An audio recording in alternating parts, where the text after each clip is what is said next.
Baik, Assalamualaikum warahmatullahi wabarakatuh. Selamat siang, teman-teman dan Bapak Ibu dosen. Izin memperkenalkan diri, nama saya Devana Fadila Putri dengan NIM 111230175 dari eh, anggota kelompok akan mempresentasikan mengenai eksplorasi air tanah dan potensi hidrogeologi di wilayah di lingkungan Kars. Nah, yang pertama-tama kita akan masuk ke pendahuluan. Kars adalah bentang alam yang terbentuk akibat pelarutan batuan karbonat, terutama batu gamping dan dolomit, oleh air yang bersifat asam lemah. Proses pelarutan ini menghasilkan bentuk lahan khas seperti ponor, dolina, bukit kerucut, ataupun gua, bahkan hingga sungai bawah tanah. Lingkungan Kars memiliki karakter hidrogeologi yang unik karena air permukaan cenderung sedikit, sementara aliran air lebih banyak bergerak secara ke bawah tanah melalui celah ataupun rekahan ataupun saluran yang sudah menjadi bekas pelarutan. Kondisi ini menyebabkan wilayah Kars seringkali tampak kering di permukaan, tetapi sebenarnya di bawah permukaan itu airnya sangat melimpah. Nah, pada tahun 89, Thornbury menjelaskan bahwa Kars adalah wilayah yang tersusun oleh batuan yang mudah mengalami proses pelarutan, umumnya berupa batu gamping atau batuan karbonat. Kondisi Kars yang ideal akan ditemukan pada daerah yang memiliki batu gamping murni, kemudian mengalami pengangkatan atau tektoniknya cukup kuat, dan memiliki bidang perlapisan yang relatif mendatar, serta terletak di kawasan dengan curah hujan yang cukup tinggi. Pembentukan kars sebenarnya tidak hanya terbatas pada batuan karbonat, tetapi juga dapat terjadi pada batuan lain yang mudah larut dan mempunyai porositas sekunder, seperti batuan gipsum dan batu garam. Jadi poin utamanya adalah sebenarnya kars ini tidak hanya di batu gamping saja, tetapi bisa di batuan lain asalkan dapat mengalami pelarutan gitu. Jadi syarat utama lahan kars adalah lahan di mana litologi penyusnya dapat mengalami pelarutan seperti itu.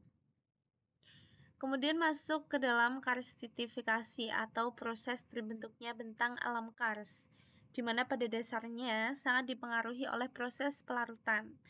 Pada batu gamping, proses ini biasanya diawali oleh aktivitas tektonik berupa uplift atau pengangkatan yang membuat batu gamping yang semula berada di dasar laut itu menjadi terangkat, kemudian tersingkap. Setelah itu, batu gamping yang tersingkap mulai akan terpapar oleh air hujan. Nah, dari situlah nanti dari air hujan yang turun nanti akan membawa karbon dioksida terlarut dan akan bereaksi dengan airnya, kemudian membentuk asam karbonat atau H2CO3. Nah, asam lemah ini tidak stabil dan akan terurai menjadi ion H+ serta HCO3-. Ion H+ kemudian bereaksi dengan mineral karbonat dan melarutkan CaCO3-nya menjadi Ca2+ dan HCO3-. Proses infiltrasi air secara berkelanjutan menyebabkan terbentuknya rekahan serta lubang pelarutan pada batu gamping. Dalam jangka waktu yang panjang, ditambah suplai CO yang terus terlarut dalam air hujan, batu gamping mengalami pelarutan kimiawi secara intensif.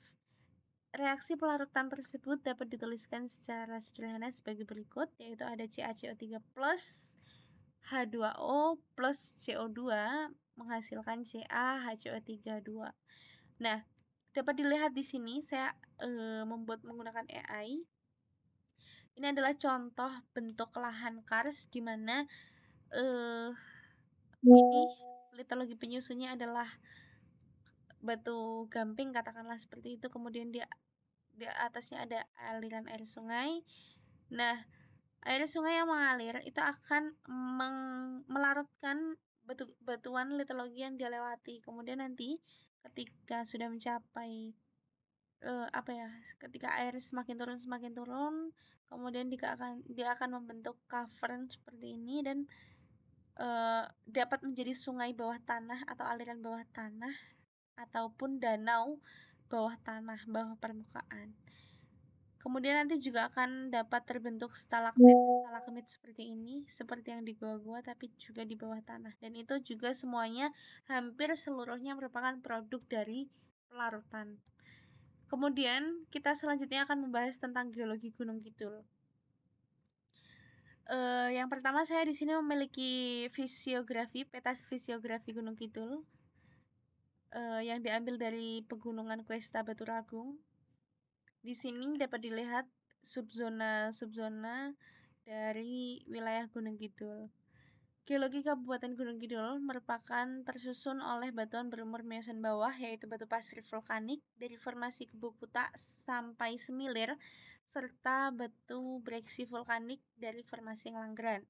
Selain itu terdapat pula batu pasir vulkanik berkalsit dari formasi Sambipitu yang berusia Miocen bawah akhir.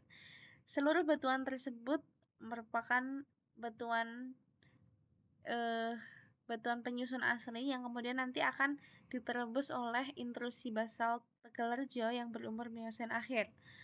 Secara struktural, wilayah Gunung Kidul dipengaruhi oleh rangkaian proses tektonik pasca vulkanik yang membentuk kuesta serta sesar-sesar tipe Halfgraben. Nah, dapat dilihat patahan-patahannya di peta geologi wilayah Gunung Kidul. Ini merupakan patahan-patahan yang berkembang di wilayah Gunung Kidul. Nah, salah satu yang dikenal itu adalah sesar Baturagung. Kemudian daerah dataran rendahnya itu ditutupi oleh endapan aluvial kuarter yang cukup tebal di bagian utara serta batu gamping tufan formasi Oyo berumur Miocen akhir di bagian-bagian lainnya. Kemudian di sini dapat dilihat. Assalamualaikum warahmatullahi wabarakatuh. Sebelumnya, perkenalkan nama saya Putri Nur Aulia Hasanah dengan NIM 111230022. Nah, di sini kelompok kami akan membahas tentang salah satunya yaitu morfologi endokars dalam sistem sungai di kars. Nah, di sini saya akan fokus untuk membahas tentang morfologi endokars. Nah, sebelumnya secara umum tuh di kars tuh ada dua, yaitu endokars sama exokars. Nah, di sini saya akan membahas tentang endokars. Nah, endokars ini merupakan salah satu bentuk lahan kars yang berada di dalam atau di bawah permukaan yang terbentuk secara alami melalui proses yang disebut klasifikasi atau pelarutan. Nah, di sini air itu akan turun secara vertikal. Ini kan nanti hujan di atas, nanti akan turun secara vertikal ini.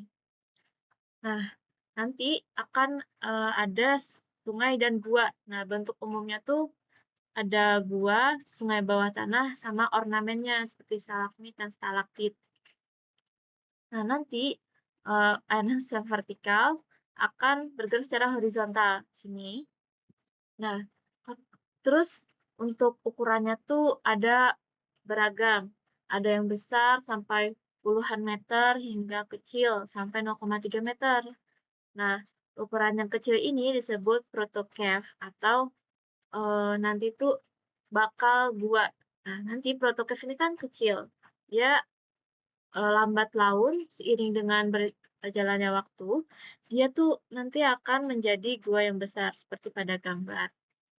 Nah, di Jogja sendiri itu yang paling deket tuh daerah Gunung Kidul, itu kan batu gampingnya kan batuannya tuh batu gamping.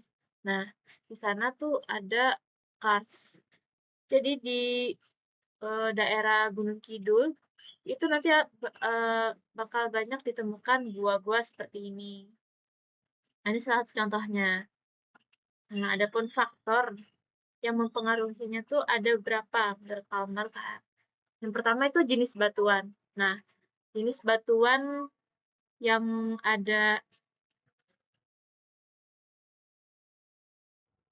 Nah, kan faktornya tuh salah satunya tuh yang pertama tuh ada jenis batuan. Nah, kars ini kan batuannya tuh rata-rata batu gamping. Kemudian ada struktur geologi, di mana di permukaan sini tuh ada banyak rekahan-rekahan buat sebagai jalur airnya masuk. Nah, kemudian ada topografi daerah. Itu ketinggiannya. Nah, topografi itu kars ini terbentuk jika memiliki ketebalan yang besar. Jadi dia tuh harus tebal batuan lapisan gampingnya. Kemudian ada vegetasi yang padat. Kenapa vegetasi ini berpengaruh? Karena kan uh, semakin banyak uh, semakin banyak tumbuhan, dia itu kan dapat mengikat CO2. Nah, CO2 ini jika bercampur dengan air itu bisa membuat air menjadi asam. Nah, air asam ini dapat mempercepat proses pelarutannya. Kemudian kondisi hidrologi wilayah dan curah hujan yang tinggi. Nah, semakin tinggi curah hujan juga semakin masif untuk pelarutannya dan kondisi hidrologinya pun juga begitu. Nah, di sini kita akan melihat salah satu contoh proses dari pembentukan. The karst landscape is located throughout southeast Minnesota.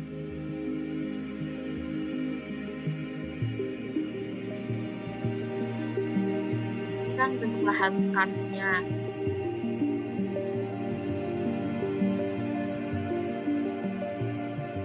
Nah, di situ ada water table atau muka air tanahnya. Over thousands of years, carbonate bedrock, also called limestone, is eroded away by slightly acidic water in rain and soil, creating karst features. Juga ada Karst lapisan features nanti include impermeable. enlarged fractures, sinkholes, caves, springs, and disappearing streams. Nah, ini gua juga. A thin layer of topsoil allows water to easily soak into the underlying bedrock. Once in bedrock, water moves quickly to shallow drinking water wells, springs, and streams. Masuk lewat rekahan-rekahan. Although some rain and melting snow moves from the surface to groundwater through sinkholes, most soaks into the ground across the entire land surface. The distinction between groundwater and surface water is not always clear. Groundwater may emerge as a spring, flow a short distance in a stream, and then disappear. This same water could then re-emerge within hours or days, farther downstream again as surface water. Layers of shale are less permeable than limestone and hinder the downward movement of water. Instead, water travels sideways, following the easiest path across the shale. In areas of the landscape where the shale has been removed by streams or erosion, younger local groundwater from above the shale mixes with older and deeper regionally sourced groundwater.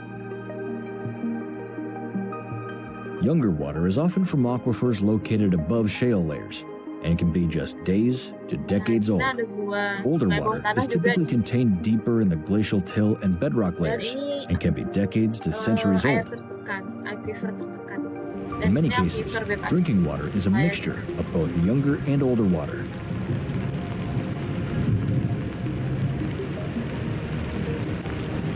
Kan ada gua, nanti di guanya ini ada stalaktit, nanti dijelaskan lebih lanjut. Ini secara umumnya. Kemudian untuk pembentukan guanya, spectacular wonders below the Earth's surface, caves. Right now you're looking at the most common type of caves found in the world, limestone caves. Perhaps what makes these underground rooms so fascinating are the formations which decorate the cave's ceilings and floors. As falling rain passes through the soil layers, carbon dioxide and other minerals from decaying matters are trapped within the solution. Upon reaching the cave, the water droplets fall, and the carbon dioxide is released, leaving behind tiny calcite crystals. These mineral deposits are what form all of the cave decorations. Let's take a closer look at some common cave formations. Over here, we have the dripstones. Soda straws are thin-walled, hollow formations that resemble drinking straws. As water drips slowly from the roof of the cave, it deposits a microscopic ring of calcite crystal. Stalactites hang from the cave roof. Nearly all stalactites start their life as a straw. When the straw becomes blocked with calcite or impurities, from ceiling drippings. Stalactites and stalagmites can eventually join from floor to ceiling to become columns or pillars. However, the process may take up to 100,000 years. Not all water that reaches the roof of the cave forms droplets. Sometimes it trickles all. Flowing water leaves a film of calcite. They cover the original rock. Nah, itu secara pembentukannya. Kita kembali ke Nah, tadi kan udah ada ini proses pembentukannya kan. Nah, nanti air-air yang ada di langit-langit gue itu jatuh dari atas, dari langit-langit tuh ada ke lantai juga. Nah, membentuk pengendapan mineral kalsit. Nah, pada daerah Gunung Kidul tuh ada kompleks Gua Gesing, Lamprong, Sindan. Nah, ini tuh memiliki apa ya? Mereka bertiga tuh saling berhubungan, tapi itu berbeda-beda morfologinya. Nah, ini kan ada 3 jenis. Nah, itu tuh kalau tidak salah itu ada gua lubang, gua freatik, sama gua retakan. Nah, gua gesing ini dia tuh termasuk gua retakan. Nah, terbentuknya tuh dari pelebaran yang ada di retakan setelah nanti kan meretak-retak tuh. Nah, dia akan melebar membentuk gua. Itu kalau yang gua gesing. Terus gua celamprong itu termasuknya tuh gua freatik. Nah, dia tuh karena adanya apa ya, hubungan dengan muka air tanah gitu, sama penurunan tanah. Nah, gua itu yang di Jalamprong ini terbentuk saat adanya pelarutan batuan vapor oleh aliran tanah. Nah, nanti pelarutan kan terus-menerus, dia akan membentuk lorong gua. Nah, terus yang terakhir itu ada gua sinden. Dia itu termasuk gua lubang akibat galian atau kayak akibat aliran sungai yang terputus. Nah, kalau gua lubang itu dia ini curam gitu loh. Nah, yang tadi ini kan nanti dia aliran sungai terputus ke bawah. Nah, dia akan membentuk yang curam. Itu kalau sindir. Terus kita akan bahas ornamennya. Nah, di morfologinya ada berapa kan tadi udah dijelasin juga. Ada stalaktit, ada stalagmit, ada pilar, bila stalagmitnya terhubung. Nah, proses itu tuh sangat lama. Menurut literatur, salah satu literatur yang saya baca itu 0,3 cm per tahun. Nah, nggak kebayang berapa lama buat membentuk pilar. Ada berapa itu cave popcorn, ada limestone dams, flowstone, ada helix ficus. Nah, cave popcorn tuh nih bentuknya tuh kayak benjolan-benjolan gitu. Seperti popcorn. Terus ada rimstone, dia kan kayak ada bentuk cincin. Nah, itu terbentuk di lantai gua akibat pengendapan kalsit. Terus ada flowstone. Nah, dia tuh kayak tirai gitu. Bentuk biasa tuh di dinding-dinding gua. Terus yang terakhir tuh ada helictites. Nah, itu akibat rembesan yang tidak menetes.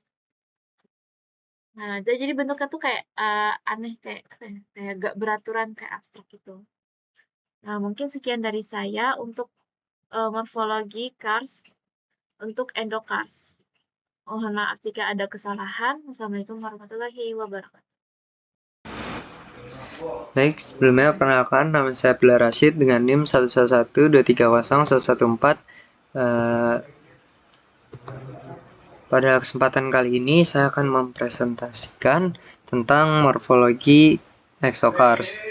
Morfologi exocars sendiri merupakan bentang alam permukaan yang terbentuk melalui proses pelarutan batuan karbonat, terutama pada batuan gamping dan dolomit yang dipengaruhi oleh air meteorit, yang mengalami pengasaman alami akibat interaksinya dengan karbon dioksida dari atmosfer maupun dari tanah. Nah, proses pelarutan kimia yang berlangsung secara progresif dan skala waktu geologis ini menghasilkan ragam bentuk lahan khas kars, mulai dari fitur makro seperti cairn hingga fitur makro seperti dolina, uvala, polje yang berkembang luas di permukaan. Faktor-faktor yang mempengaruhi morfologi kars yaitu ada jenis dan kemurnian batuan karbonat. Batu gamping yang murni lebih mudah mengalami pelarutan dibanding batuan yang memiliki banyak pengotor. Yang kedua ada struktur geologi, di mana rekahan seperti kekar, sesar, dan bidang perlapisan menjadi jalur utama pergerakan air, sehingga menentukan pola pelarutan sendiri.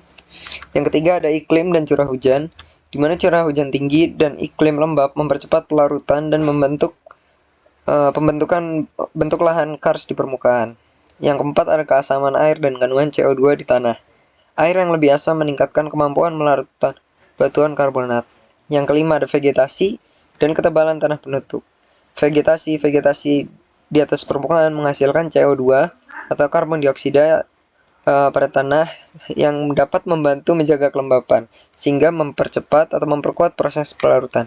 Dan yang terakhir ada pola hidrologi permukaan dan bawah tanah. Aliran air menentukan apakah pelarutan lebih efektif di permukaan atau mengalir ke sistem bawah tanah. Selanjutnya ini merupakan contoh morfologi exocars, di mana untuk yang pertama itu ada lapias atau lapis. Lapias sendiri itu merupakan bentukan permukaan berupa rekahan, alur, atau gerigi pada batuan karbonat yang terbentuk akibat pelarutan air hujan yang bersifat asam. Ciri utama dari si lapias ini itu berupa celah-celah kecil sampai besar yang teratur atau kadang tidak teratur pada permukaan, menyerupai retakan memanjang di permukaan batu gamping. Untuk gambarnya bisa dilihat di sebelah kiri, di mana terdapat ada celah-celah kecil di antara batuan yang membentuk sesuatu seperti rekahan yang memanjang di permukaan batu gamping. Yang kedua ada dolina. Dolina merupakan cekungan tertutup berbentuk mangkok atau corong yang terbentuk karena pelarutan intensif pada batuan karbonat, atau juga bisa diakibatkan oleh runtuhnya si atap gua. Diameternya bervariasi, ada yang beberapa meter hingga ratusan meter. Biasanya untuk dolina sendiri itu dapat menandakan bahwa pada daerah situ merupakan tempat akumulasi tanah atau air. Yang ketiga ada ufala. Ufala merupakan skala lebih besar dari si dolina, di mana ufala merupakan kumpulan beberapa dolina yang saling terhubung atau bergabung sehingga membentuk cekungan yang lebih besar dan tidak beraturan. Bentuknya cenderung memanjang dan merupakan tahap perkembangan lanjutan dari dolina. Untuk yang membedakan dolina dengan ufala, di mana ufala ini merupakan himpunan dari dolina atau dolina, gabungan dari beberapa dolina yang saling terhubung sehingga membentuk cekungan yang lebih besar. Yang keempat ada polje, di mana polje merupakan cekungan kars yang sangat luas, relatif datar, dan keliling lereng yang curam. Lantainya biasanya ditutupi oleh endapan aluvial atau tanah yang subur dan dapat terisi air secara musiman. Polje merupakan bentuk kars yang berskala besar. Nah, untuk digambar sendiri, si polje ini merupakan cekungan untuk di salah satu peperacuan, di mana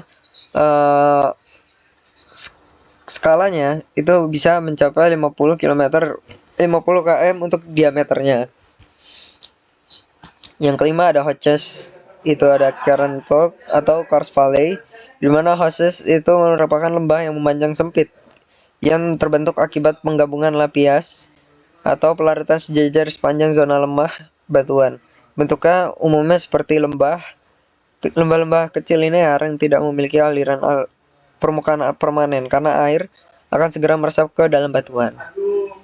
Untuk gambarnya dia seperti di bagian kiri, di mana itu merupakan lembah-lembah yang memanjang akibat dari pergabungan si lapias. Jadi si lapias ini, si Hoches ini merupakan gabungan-gabungan dari retakan yang memanjang atau si lapias ini sehingga membentuk pelarutan yang sejajar di sepanjang zona lemah batuan. Umumnya pada daerah ini tidak memiliki pola pengaliran atau arah aliran permukaan yang permanen. Mungkin itu saja untuk di bagian morfologi exocars. Terima kasih. Saya Miss Olivia dengan NIM 1123019 dari eksplorasi air tanah kelas A. Di sini saya akan menjelaskan tentang sistem hidrologi akuifer di daerah Kars. Nah, pada permukaan tanah memiliki 3 komponen daerah tangkapan, yaitu ada daerah Kars itu sendiri, contohnya itu ada air hujan yang jatuh langsung di batuan Kars, ada di daerah non-Kars, di sekitarnya, contohnya itu aliran alugenik, yaitu air permukaan yang mengalir masuk ke kawasan Kars. Yang ketiga yaitu ada dari sungai di bagian atas yang masuk di lubang Kars, atau air hujan yang langsung masuk secara vertikal ke dalam rekahan. Nah, sebagian air hujan itu hilang karena dia menguap atau diserap oleh tanaman. sisa-sisa air hujan tadi masuk ke dalam sistem KARS itu dengan 3 cara. Yang pertama itu sebagai aliran permukaan dari luar KARS, atau bisa disebut juga limpasan alogenik. Yang kedua, sebagai aliran di permukaan KARS, atau disebut juga limpasan internal.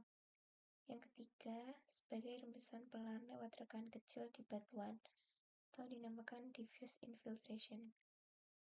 Nah, sistem hidrologinya itu yang pertama, sebelum air dapat turun lebih dalam, tanah dan zona rekahan di bagian atas atau yang disebut epikars itu harus jenuh dari air dulu. Nah, selanjutnya sungai-sungai yang hilang ke dalam lubang di lembah atau dolin biasanya langsung masuk ke lorong besar di dalam batuan atau yang disebut conduit. Lorong conduit bisa berupa saluran terbuka atau pipa di zona vados atau di zona tidak jenuh. Nah, air dari daerah tangkapan di atas kars atau dari aquifer lain di atasnya dapat langsung turun ke zona vados yang lebih dalam lagi dengan melewati lorong-lorong vertikal seperti seperti sumur atau cerobong. Nah, di dalam aliran-aliran tersebut itu, dari rembesan, limpasan, dan sungai yang tertelan, dia tuh bergabung jadi satu di lorong-lorong konduit yang lebih besar lagi. Nah, jika kondisi bentuk permukaan atau topografinya itu memungkinkan, air yang mengalir tadi di lorong-lorong itu akan keluar ke permukaan sebagai mata air kars.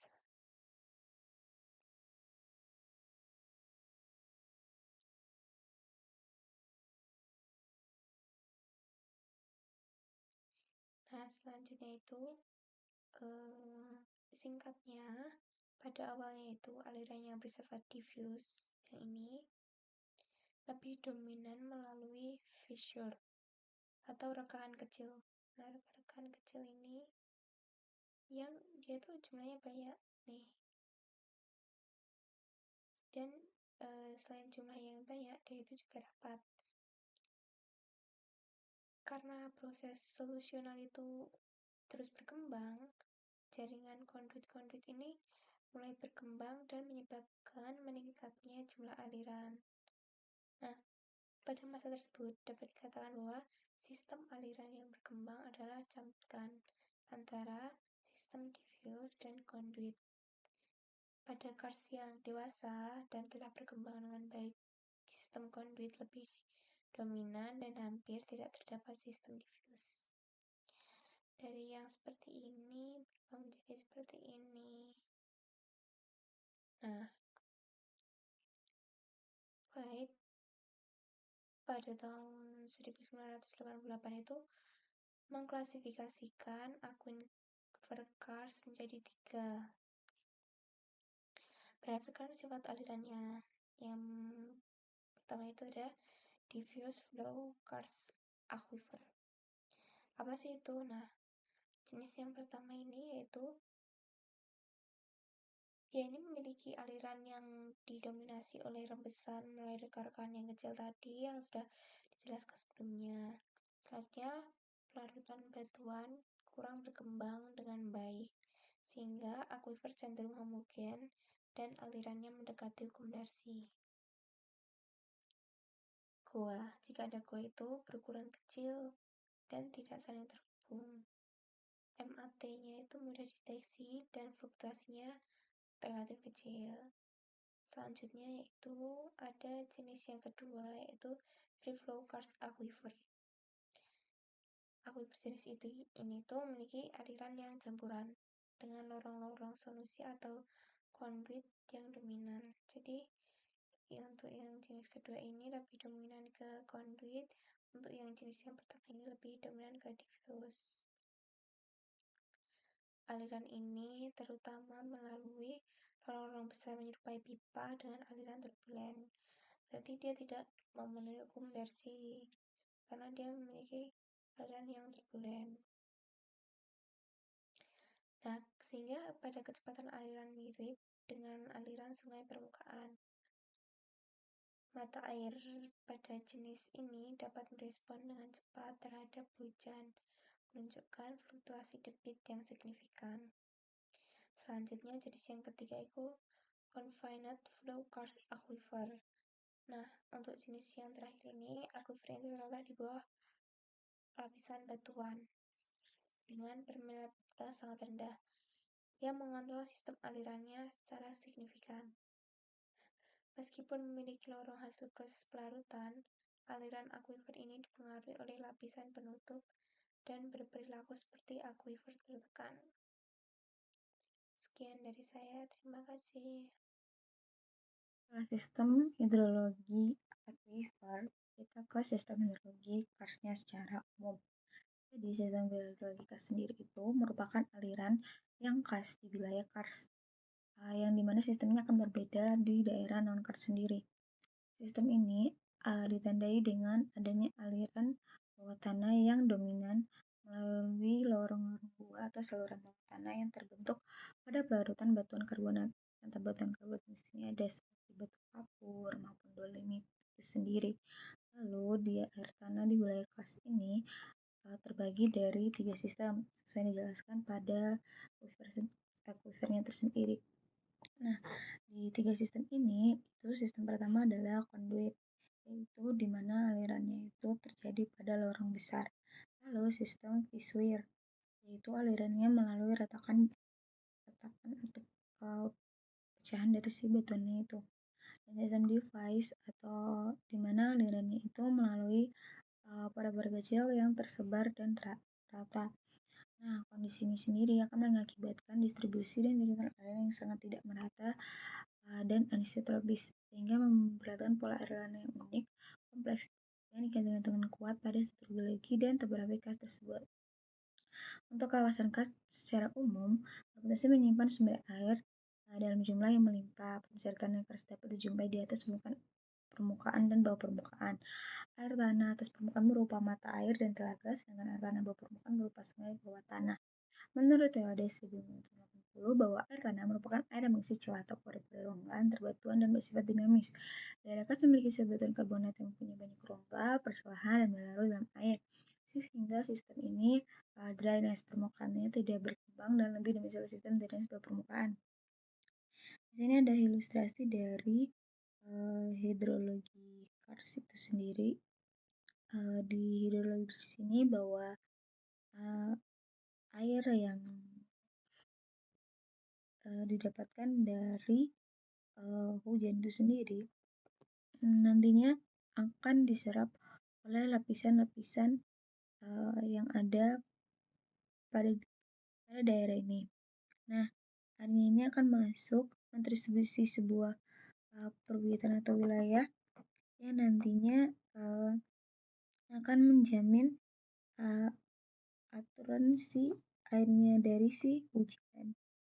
Jadi di sini dijelaskan bahwa lapisan ini disebut sebagai lingkungan kars, sedangkan yang non-calcareous atau rock itu disebut sebagai lingkungan non-kars. Nah, komponen air tanah kars sendiri itu terbagi menjadi 3. Yang pertama itu adalah aliran permukaan sungai yang nanti akan masuk ke aquifer kars melalui ponor, dikenal sebagai imbuhan eugenik. Lalu yang kedua itu nanti ada aliran permukaan dan hujan yang jatuh ke suatu cekungan kars tertutup dan kemudian masuk ke aquifer kars melalui ponor, dikenal sebagai internal runoff. Lalu ada air hujan yang jatuh ke permukaan tanah dan kemudian terinfiltrasi secara perlahan-lahan melalui pori-pori tanah yang dikenal sebagai device filtration. Yang terakhir itu akan ada imbuhan dari aquifer di atas batuan gamping. Prinsipnya itu para ahli kars itu membaginya seperti tadi, yaitu ada conduit, fissure, dan limestone diffusion. Lalu di sini tuh dijelaskan bahwa simpanan airnya nanti itu akan memiliki kandungan air yang dimana semakin bawah itu semakin kecil karena airnya itu menetes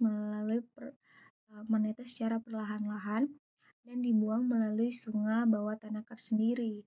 Nah, di sini itu ada dolina, ada bukit, lalu kembali ke dolina, di mana nanti kandungan air yang paling banyak itu di bawah bukit itu sendiri, dan semakin ke bawah akan mengecil atau semakin sedikit. Nah, lalu kita ke sistem sungai bawah tanah kars.